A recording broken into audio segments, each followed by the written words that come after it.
nous sommes devant une situation d'usine à gaz pour un enfumage total de nos concitoyens. On n'est même pas déjà capable ici, nous-mêmes qui sommes quand même relativement attentifs aux affaires budgétaires, de pouvoir comprendre précisément ce qui est proposé. Donc, en réalité, la chose dont on est certaine, c'est que ce n'est pas une hausse salariale. Et vous savez bien que ça a beaucoup d'effets, puisque ça veut dire que toute une série de gens n'auront pas de hausse de salaire. Je passe tous ceux qui, par exemple, dans la fonction publique, etc. Mais surtout, il n'y a pas une dynamique de revalorisation salariale qui est nécessaire pour l'ensemble des salariés, en tout cas pour ceux qui sont les salariés moyens et modestes de ce pays. Deuxième chose, c'est que la prime d'activité, c'est une prime qui est calculée, on le sait, au regard des 2 salaires dans la famille et qui compte les allocations logement, toute une série d'aides.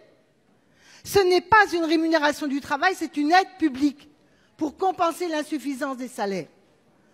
Et je ne crois pas que les Français attendent aujourd'hui une aide publique payée en vidant les caisses de la sécurité sociale pour se substituer à une nécessaire revalorisation de leur salaire. La deuxième chose, c'est que la prime d'activité, il faut la demander. Il faut la demander. Et il faut tous les 3 mois remplir des papiers pour savoir si elle est maintenue.